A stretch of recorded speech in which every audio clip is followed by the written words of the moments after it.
Celebramos hoy el milagro de la historia de Pascua, la muerte, sepultura y resurrección de Jesús, lo que significa para nosotros hoy y lo que significa para toda la humanidad y para toda la creación. Y qué hermoso día para poder celebrarlo. Queremos darle la bienvenida una vez más a la iglesia con nosotros, de cualquier forma en la cual se esté uniendo a nosotros. Mi nombre es Rafael Lua, ministro principal de la iglesia Lifeway.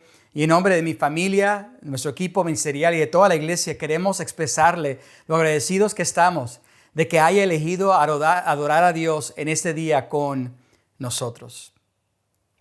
¿Qué significa la salvación para ti? Si es algo que ya has recibido, algo que estás buscando.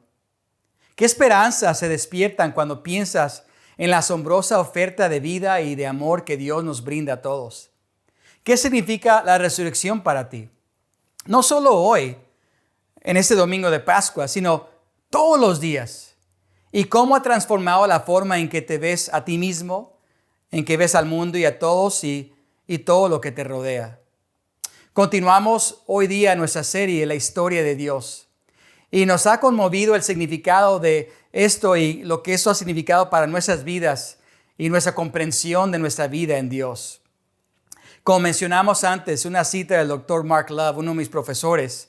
Somos personas formadas e impulsadas por las historias.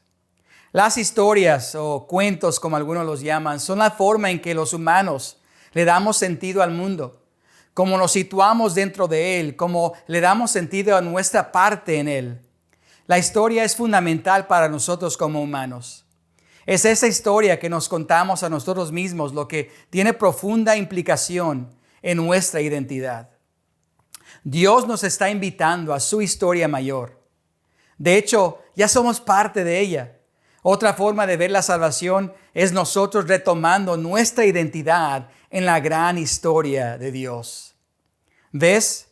Vemos nuestra vida aquí en la tierra en forma de historia. Pero para muchos de nosotros, como lo fue para mí, esa historia muchas veces se vuelve amarga.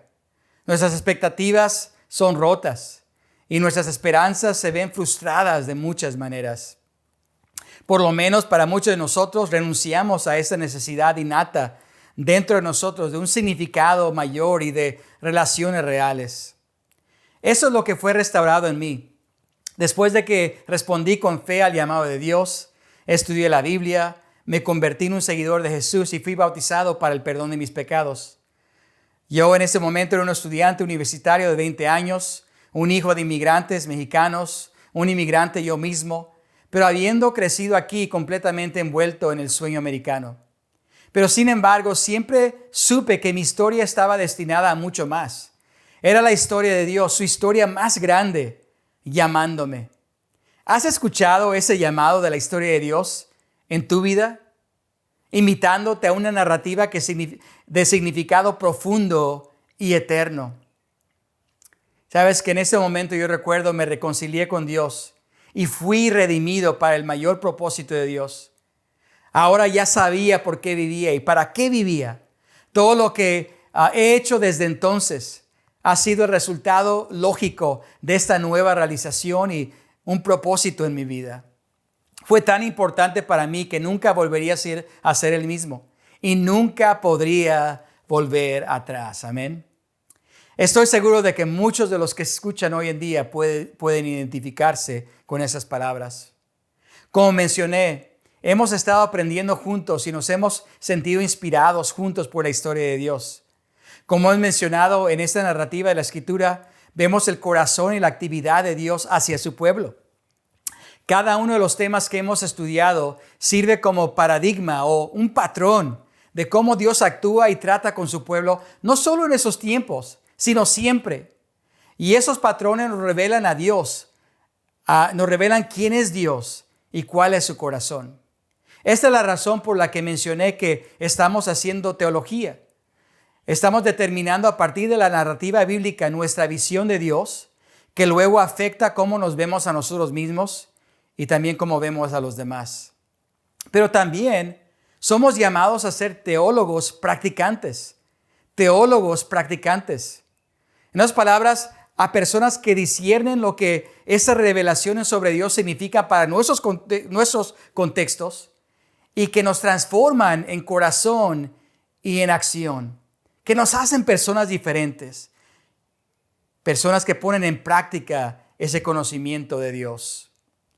Si realmente te unes a la historia de Dios, nunca volverás a ser el mismo. Amén. Entonces ya hemos visto la historia de la creación, de la liberación de Dios o el éxodo de Egipto. La siguiente semana ustedes, esto ya lo vimos en el ministerio en inglés, pero en Misión Español va a hablar de la devoción, la restauración y fidelidad de Dios a Israel. Si aún no has tenido la oportunidad de escuchar esa lección, te llamo a que pongas mucha atención a ella y te invito a que lo hagas, porque es muy importante para tu comprensión acerca de quién es Dios. Hoy volvemos a visitar la historia más grande jamás contada, la historia de Jesús, el Hijo de Dios, Dios en la carne, la historia de la cruz, de la resurrección, la historia de la redención de Dios. Ciertamente esa es una historia con la que muchos de nosotros estamos muy familiarizados, pero una que ahora debemos entender basándonos en la gran historia de Dios que se nos ha revelado a lo largo de esta serie. Ves la cruz y la resurrección de Jesús, la venida del Mesías, el Cordero de Dios que toma el pecado del mundo, el Rey victorioso que marca el comienzo de su reino eterno y una nueva realidad cósmica para toda la humanidad, la creación y la eternidad. Es el pináculo y el cenit de la historia de Dios. Todo en la narrativa bíblica apunta a esto, ya sea en anticipación o en reverberación o el resultado de este evento milagroso. La historia de la creación de Dios encuentra su razón en la resurrección, con la irrupción del reino de Dios y los primeros frutos de la nueva creación. Jesús encarna todos los actos milagrosos de liberación de Dios como el liberador por excelencia y último, y rescata a toda la humanidad de la esclavitud espiritual. Y en Jesús vemos el cumplimiento del pacto de Dios con Israel, el Rey crucificado de los judíos, quien restaura la promesa de la salvación de Israel para toda la humanidad y la luz para todas las naciones. Es en este contexto que entramos en esta historia. Y tú bien la conoces. Jesús nace en las circunstancias más humildes, ocupando su lugar con todos los de posición humilde, mientras marca el comienzo de la salvación para todos. Después de comenzar su ministerio, Él enseña, reprende, condena, sana, bautiza, entrena, ministra, siempre consciente de Dios, y toma en cuenta solo lo que Dios quiere que hable, y hace solo lo que Dios quiere que haga. Totalmente humano, pero Dios en la carne. Completamente tentado, pero sin pecado. Es perseguido, arrestado y condenado a muerte por aquellos por quienes vino a ofrecer la salvación. Una representación de todos nosotros. Y es llevado a morir de una de las formas más vergonzosas e inhumanas, la muerte de cruz. Retomamos esta narrativa en el libro de Juan. Juan capítulo 19, versículo 16. Juan 19, 16 al 18. Finalmente Pilato se lo entregó para que lo crucificaran. Entonces los soldados se hicieron cargo de Jesús. Con su propia cruz salió al lugar de la calavera, que en arameo se llama Gólgota. Allí lo crucificaron y con él a otros dos, uno a cada lado y Jesús en el medio. Luego de esto colocan un letrero en la parte superior de la cruz que dice Rey de los Judíos. Después verso 25 al 30. Junto a la cruz de Jesús estaban su madre, la hermana de su madre, María la esposa de Cleofas y María Magdalena. Cuando Jesús vio a su madre y a su lado al discípulo a quien él amaba, dijo a su madre: Mujer, ahí tienes a tu hijo. Luego dijo al discípulo: Ahí tienes a tu madre. Y desde aquel momento ese discípulo la recibió en su casa. Después de esto, como Jesús sabía que ya todo había terminado y para que se cumpliera la escritura, dijo: Tengo sed. Había allí una vasija llena de vinagre, así que empaparon una esponja en el vinagre, le pusieron en una caña y se la acercaron a la boca. Al probar Jesús el vinagre, dijo: Todo se ha cumplido. Luego inclinó la cabeza y entregó el espíritu. Luego de esto entierran a Jesús en una tumba prestada. Poco esperaban que fuera prestada por solo unos días. Después del siguiente capítulo, del 1 al 18, dice, el primer día de la semana, muy de mañana, cuando todavía estaba oscuro, María Magdalena fue al sepulcro y vio que habían quitado la piedra que cubría la entrada. Así que fue corriendo a ver a Simón Pedro, el otro discípulo a quien Jesús amaba, y les dijo, se han llevado del sepulcro al Señor y no sabemos dónde lo han puesto. Pero Pedro y el otro discípulo se dirigieron entonces al sepulcro. Ambos fueron corriendo, pero como el otro discípulo corría más a prisa, obviamente Juan está escribiendo esto, que Pedro, llegó primero al sepulcro. Inclinándose se asomó y vio allí las vendas, pero no entró. Tras él llegó Simón Pedro y entró en el sepulcro. Vio allí las vendas y el sudario que había cubierto la cabeza de Jesús, aunque el sudario no estaba con las vendas, sino enrollado en un lugar aparte. En ese momento entró también el otro discípulo, el que había llegado primero al sepulcro, y vio y creyó. Jesús había resucitado. Hasta entonces no habían entendido la escritura que dice que Jesús tenía que resucitar. Los discípulos regresaron a su casa, pero María se quedó afuera, llorando junto al sepulcro. Mientras lloraba, se inclinó para mirar dentro del sepulcro y vio a 2 ángeles vestidos de blanco, sentados donde había estado el cuerpo de Jesús, uno a la cabecera y el otro a los pies. ¿Por qué lloras, mujer?, le preguntaron los ángeles. Es que se han llevado a mi Señor y no sé dónde lo han puesto, le respondió. Apenas dijo esto, volvió la mirada y allí vio a Jesús de pie, aunque no sabía que era él. Jesús le dijo, ¿por qué lloras, mujer? ¿A quién buscas? Ella, pensando que se trataba del que cuidaba el huerto, le dijo, Señor, si usted se lo ha llevado, dígame dónde lo ha puesto, y yo iré por él. María, le dijo Jesús. Ella se volvió y exclamó, Raboni, que en arameo significa maestro. Suéltame, porque todavía no he vuelto al Padre. Ve más bien a mis hermanos y diles, vuelvo a mi Padre, que es Padre de ustedes, a mi Dios, que es Dios de ustedes. María Magdalena fue a darle la noticia a los discípulos. He visto al Señor. Exclamaba y les contaba lo que él le había dicho. Y entonces sabemos que Jesús se aparece a sus discípulos y el resto es historia. ¿Qué vemos en esa narrativa? Vemos una historia de amor, el gran amor de Dios, una historia de abnegación, de devoción, de humildad, de desesperación, pero también de promesa, de esperanza y de poder, del gran poder de Dios. Esa es la historia de la cruz y de la resurrección. La historia de Dios irrumpiendo en la historia, entrando al mundo en la forma humana de su Hijo Jesús y trayendo salvación a toda la humanidad.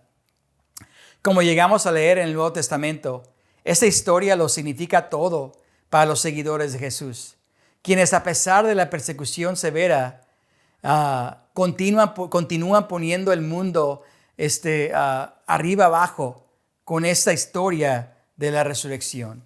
Y vemos esto en 1 Corintios 2, versículo 1 al 5. 1 Corintios 2, 1 al 5. Dice, yo mismo, hermanos, cuando fui a anunciarles el testimonio de Dios, no lo hice con gran elocuencia y sabiduría. Me propuse más bien, estando entre ustedes, no saber de cosa alguna, excepto de Jesucristo y de este crucificado. Es más, me presenté ante ustedes con tanta debilidad y que temblaba de miedo. No les hablé ni les prediqué con palabras sabias y elocuentes, sino con demostración del poder del Espíritu, para que la fe de ustedes no dependiera de la sabiduría humana, sino del poder de Dios. Para Pablo y los seguidores de Jesús, el evento de la cruz fue la marca identificable más poderosa e importante de su comprensión de Dios, de su teología y de su comprensión de sí mismos, de su identidad. Su identidad estaba en este poderoso acto de Dios, en la crucifixión y resurrección de Jesús. Por eso Pablo dice que él se dedicó a saber nada más que Jesucristo crucificado. Pero ¿por qué es que Pablo dice esto en ese pasaje? Vamos a ver un poquito atrás en 1 Corintios 1, 18 al 25. 1 Corintios 1, 18 al 25, un capítulo atrás, o unas palabras antes. Dice, me explico. El mensaje de la cruz es una locura para los que se pierden. En cambio, para los que se salvan, es decir, para nosotros, este mensaje es el poder de Dios. Pues está escrito, destruiré la sabiduría de los sabios, frustraré la inteligencia de los inteligentes. ¿Dónde está el sabio? ¿Dónde el erudito? ¿Dónde el filósofo de esta época? ¿No ha convertido Dios en locura la sabiduría de este mundo? Ya que Dios en su sabio designio dispuso que el mundo no lo conociera mediante la sabiduría humana, tuvo a bien salvar mediante la locura de la predicación a los que creen. Los judíos piden señales milagrosas y los gentiles buscan sabiduría, mientras que nosotros predicamos a Cristo crucificado. Este mensaje es motivo de tropiezo para los judíos y es locura para los gentiles. Pero para los que Dios ha llamado, lo mismo judíos que gentiles, Cristo es el poder de Dios y la sabiduría de Dios.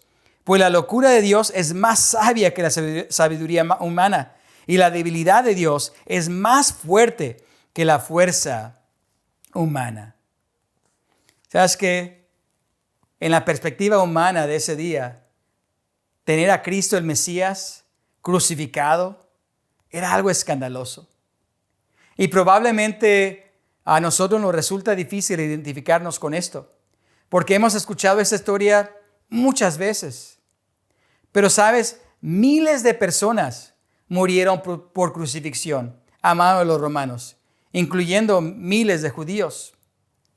Por eso es que Jesucristo pudo haberles dicho a sus discípulos, si me quieren seguir, tienen que negarse a sí mismos y cargar su cruz todos los días.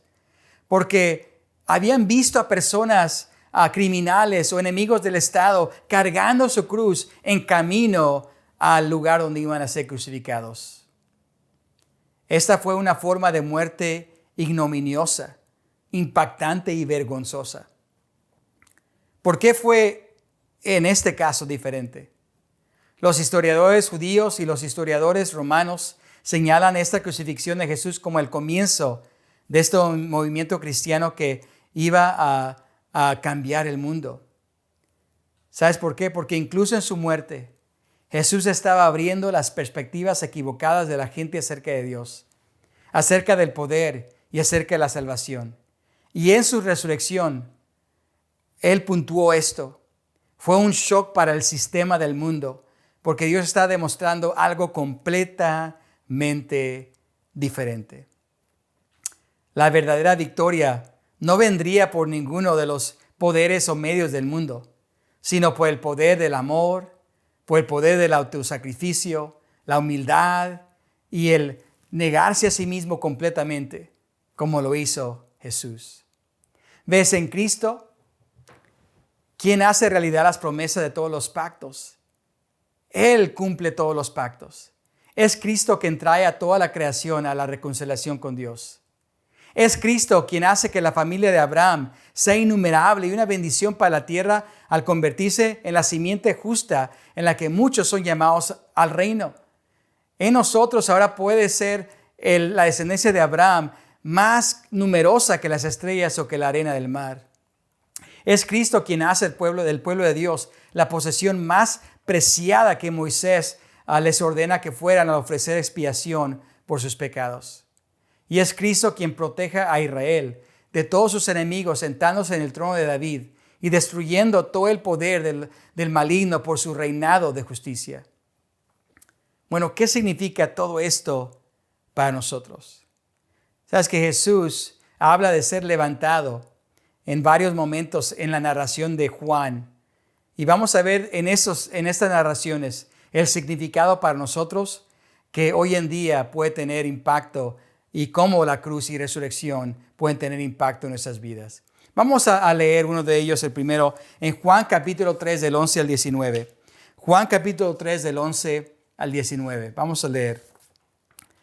Te aseguro que hablamos de lo que sabemos y damos testimonio de lo que hemos visto personalmente, dice Jesús.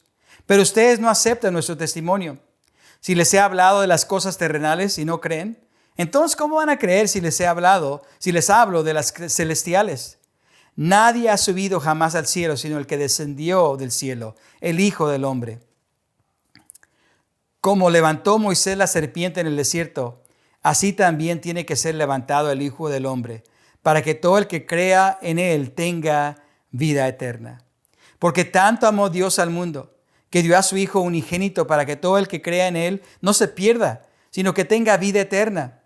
Dios no envió a su Hijo al mundo para condenar al mundo, sino para salvarlo por medio de Él. El que cree en Él no es condenado, pero el que no cree ya está condenado por no haber creído en el nombre del Hijo unigénito de Dios. Esta es la causa de la condenación, que la luz vino al mundo, pero la humanidad prefirió las tinieblas a la luz, porque sus hechos eran perversos. ¿Cómo aplica eso a nuestras vidas hoy en día? Bueno, número uno, con una salvación que necesita una respuesta. Una salvación que necesita una respuesta. Jesús aquí da memoria a el momento en que los israelitas están vagando por el desierto después del Éxodo. Y un momento en que una serpiente, para poder calmar la maldición y una plaga, una serpiente es levantada en un cetro, en un palo. Y esa serpiente trae sanación a Israel.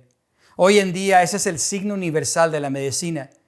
Tú ves en muchos lugares, hospitales, ves esa señal de un cetro con 2 serpientes alrededor. ¿Qué es lo que quiere decir aquí Jesús cuando Él dice que cuando sea levantado? Él nos está diciendo que Él nos está invitando a una salvación de sanidad. Que Dios nos sana a nosotros, sana a toda la humanidad. Déjame te hago unas preguntas hoy en día. ¿Necesitas sanación? ¿Necesitas sanación tu espíritu? ¿Qué tal tus relaciones? ¿Qué tal tu vida? ¿Sabes que Jesús ofrece esto? ¿Cómo vas a responder a esa ofrenda de parte de Jesús? ¿Vas a decidir tú amar la luz o te vas a pegar a las tinieblas? ¿Qué tal si ya has respondido? Si has respondido a ese llamado a salvación, ¿todavía sigues amando la luz? ¿Estás viviendo tú hoy en día esta sanación? ¿Estás sirviendo tú como traidor de sanación para otras personas? Esas preguntas son muy importantes porque Jesús nos llama a una salvación hoy en día que requiere una respuesta de nuestra parte. En Juan 8, 28 al 32 vemos otro momento en que Jesús menciona el ser levantado. Dice en el versículo 28 del capítulo 8, dice, por eso Jesús añadió, cuando hayan levantado al Hijo del Hombre, sabrán ustedes que yo soy y que no hago nada por mi propia cuenta, sino que hablo conforme a lo que el Padre me ha enseñado. El que me envió está conmigo, no me ha dejado solo, porque siempre hago lo que le agrada. Mientras aún hablaba, muchos creyeron en él. Jesús se dirigió entonces a los judíos que habían creído en él y les dijo, si se mantienen fieles a mis enseñanzas, serán realmente mis discípulos y conocerán la verdad y la verdad los hará libres. ¿Qué más vemos aquí? ¿Cómo es que tú y yo podemos responder hoy en día? Con un sacrificio que invita al verdadero discipulado.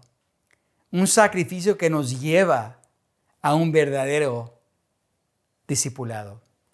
Sabes que en el Nuevo Testamento vemos muchas metáforas diferentes para la cruz, para la resurrección y para la salvación. Y representaban en muchas formas la cultura y la vida mediterránea del primer siglo. Una de ellas la justificación que traía en mente el tribunal de justicia de esos días. Otra la redención que traía en mente el comercio. La reconciliación que se refería a relaciones. El sacrificio que se refería a la adoración. Y el triunfo que se refería a las batallas, la batalla grande entre el bien y el mal. Los discípulos en el primer siglo entendieron todo esto como un tapiz de significado, no como una fórmula o explicación, sino que cada vez ellos estaban formulando y buscando formas para poder entender lo increíble del milagro que había sucedido de la cruz y la resurrección. Una paradoja que seguía revelando significado en sus vidas diarias. Sabes que de hecho la palabra redención en el Nuevo Testamento podría traducirse a la palabra litrón, que en la vida romana de ese día significa el precio de la liberación, o litroni, que es la palabra para liberación en el Éxodo. Y si recordamos el Éxodo, Dios no ofreció un precio para rescatar a los israelitas, sino que simplemente los rescató con su poder. Eso es lo que entendían los cristianos en el primer siglo sobre la redención de Dios. Pero ¿qué vemos en la palabra de Jesús? Es que la crucifixión es una gran demostración de amor de Dios y algo que es difícil para nosotros comprender, pero que debe estar revelando cada vez más y más significado que toma efecto en nuestras vidas. Pero ¿cómo es que lo toma efecto? Lo que vemos es que para los primeros cristianos en el primer siglo, la cruz fue un ejemplo, un modelo de la vida a la que somos imitados como discípulos de Jesús. Fíjense en el libro de 1 de Pedro, el apóstol Pedro dice lo siguiente, en el capítulo 2 de su primera carta, versículo 21. Capítulo 2 y versículo 21. Para esto fueron llamados, porque Cristo sufrió por ustedes, dándoles ejemplo para que sigan sus pasos. Él no cometió ningún pecado, ni hubo engaño en su boca. Cuando proferían insultos contra él, no replicaba con insultos. Cuando padecía, no amenazaba, sino que se entregaba a aquel que juzga con justicia. Él mismo en su cuerpo llevó al madero nuestros pecados, para que muramos el pecado y vivamos para la justicia. Por sus heridas ustedes han sido sanados.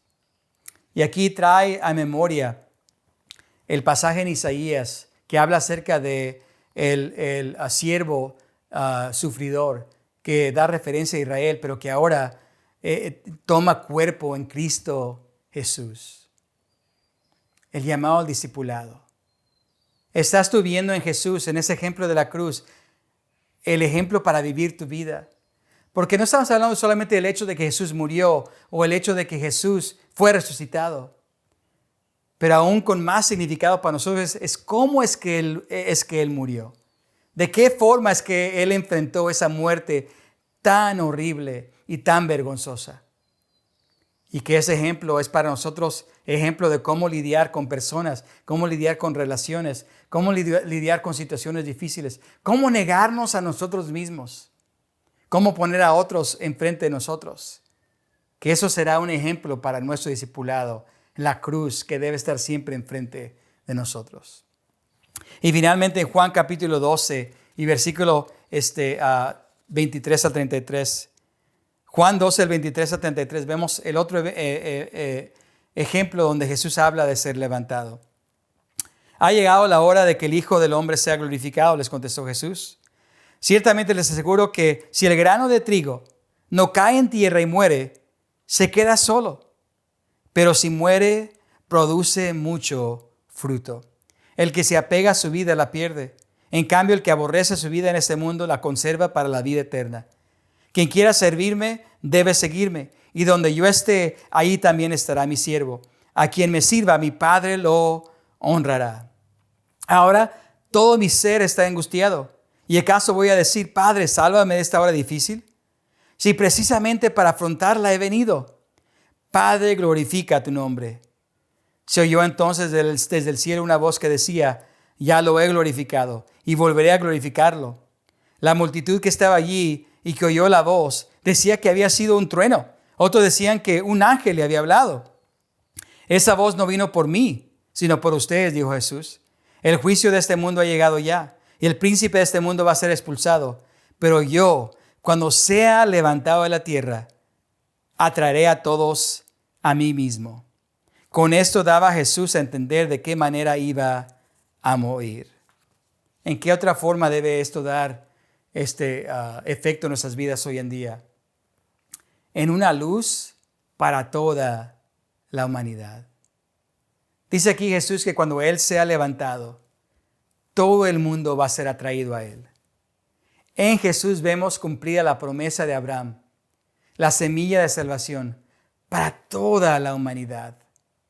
La cruz, a través de la asombrosa demostración del poder y del amor, está destinada a traer a toda la humanidad a Jesús, a Dios, a la gran historia de Dios. Dios está diciendo, yo te amo. Dios está diciendo, yo soy por ti. Dios está diciendo, yo quiero que tú cambies, que tú seas diferente. Yo quiero que tu futuro sea diferente. Yo quiero que estés conmigo. ¿Sabes que otra traducción para la frase ser levantado es exaltado? si somos parte de esto, parte de esta historia, entonces nuestras vidas deben ser configuradas de una manera que glorifican a Dios. Nuestra vida debe ser movida por cosas que glorifican a Dios, que glorifican a Jesús. Déjame te hago unas preguntas. ¿Estás viviendo de tal manera que das gloria a Jesús? ¿Que das gloria a Dios? ¿Que exaltas a Dios? ¿Es la forma que tú y yo estamos viviendo? ¿Acaso está trayendo esa forma a otros a la salvación de Dios? ¿O acaso los está repulsando? ¿O acaso es un ejemplo para ellos no seguir? ¿Estamos tan preparados y tan dedicados para esta salvación como Jesús? ¿Estamos tan enfocados en esta luz que es para toda la humanidad como Jesús lo estaba, como Dios lo estaba? Tanto que Él dio a su Hijo como un sacrificio para ello. Sabes que estamos hablando de una redención que trae reconciliación, que nos reconcilia con Dios, que nos reconcilia con el uno con el otro y con el mundo entero y con toda la creación. La cruz es la reconciliación de todas las cosas. En Colosenses 1, 19 al 23 vemos las siguientes palabras. Porque a Dios le agradó habitar en Él con toda su plenitud, y por medio de Él reconciliar consigo todas las cosas, tanto las que están en la tierra como las que están en el cielo, haciendo la paz mediante la sangre que derramó en la cruz. En otro tiempo, ustedes por su actitud y sus malas acciones estaban alejados de Dios y eran sus enemigos. Pero ahora, a fin de presentarlos santos, Dios, e intachables e irreprochables delante de Él, Dios los ha reconciliado en el cuerpo mortal de Cristo mediante su muerte, con tal de que se mantengan firmes en la fe, bien cimentados y estables, sin abandonar la esperanza que ofrece el Evangelio. Ese es el Evangelio que ustedes oyeron y que ha sido proclamado en toda la creación debajo del cielo, y del que yo, Pablo, he llegado a ser servidor. Entonces, esa es la historia de la redención de Dios. Su historia más grande.